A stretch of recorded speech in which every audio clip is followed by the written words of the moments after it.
US envoy reports productive talks with Ukrainian and European leaders to end war. On Sunday, Steve Witkoff, the special envoy for the Trump administration, announced that a series of meetings held in Hallandale Beach, Florida, had yielded productive and constructive results.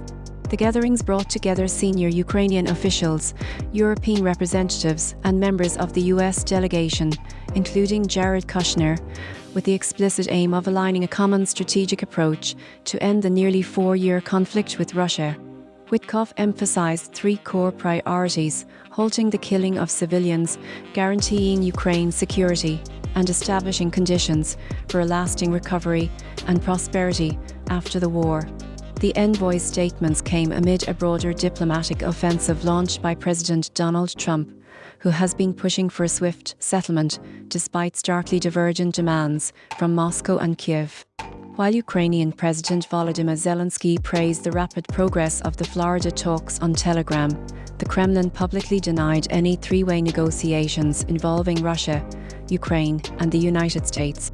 Kremlin spokesman Yuri Ushakov warned that no concrete initiative had been prepared, even as Russian Foreign Minister-in-waiting Kirill Dmitriev confirmed that talks with the US and Ukraine were proceeding constructively in Miami. European leaders also used the moment to showcase solidarity.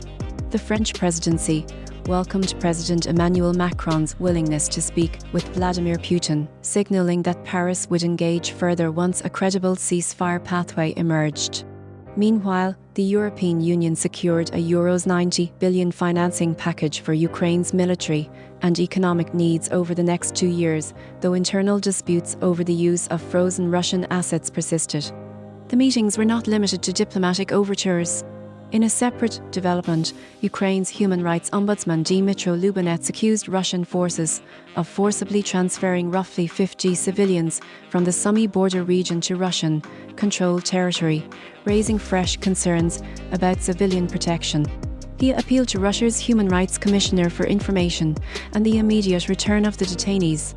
Overall, the Florida sessions underscored a complex diplomatic landscape. The United States seeks to broker a peace framework, Europe is prepared to finance Ukraine's reconstruction, and Russia remains entrenched in its maximalist demands. As the talks continue, the international community watches closely to see whether these productive discussions can translate into a durable ceasefire and a stable post-war order for Ukraine.